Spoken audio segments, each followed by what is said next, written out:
ريال مدريد يريده ميسي يرغب في انتقال زميله إلى برشلونة.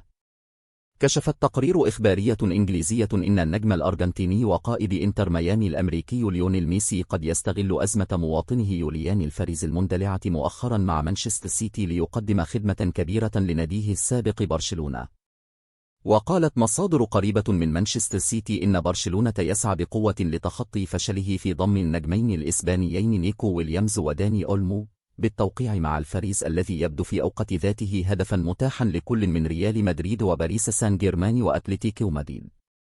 وأضافت المصادر ذاتها أن الخلافات الأخيرة التي اندلعت بين الفاريز وألماني سياتي بعد تصريحات مدوية للاعب الأرجنتيني بأنه غير راض عن وضعيته دفعت عدة أندية من بينها الريال وبرشلونة وسان جيرمان وتشيلسي إلى بالتحرك والبدء في محادثات مع مانشستر سيتي لضم بطل كوب أمريكا 2024 لكن دخول ليونيل ميسي الذي ملك تأثير واضح على جلانوغا وممنتخب لاتانغا وقد يكون بمثابة المفاجأة نال السرة للفريق لكتالوني. وأثار الفاريز الكثير من التكهنات حول مستقبله مع النادي مؤكدا أنه سيتحدث عن مستقبله بعد المشاركة في الأولمبياد مضيفا لم أتوقف عن التفكير بوضوح فيما سأفعله عندما ينتهي هذا. سوف أفكر فيما أريده لنفسي سنرى ما سيحدث بعد ذلك وسأفكر في أمر بعد الأولمبياد.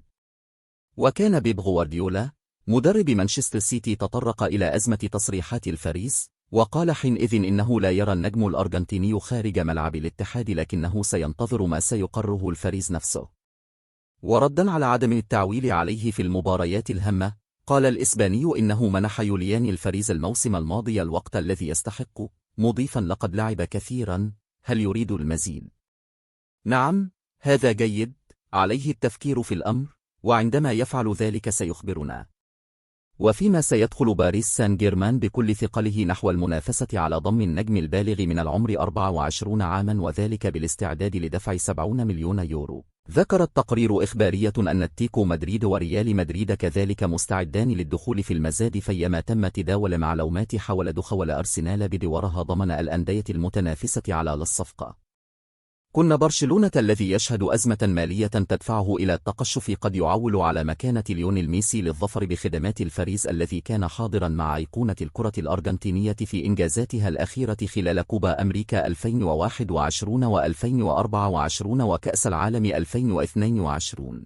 وانتقل يوليان الفاريز إلى مانشستر سيتي في 2022 وخاض معه 103 مباراة وسجل 36 هدفا في كل المسابقات.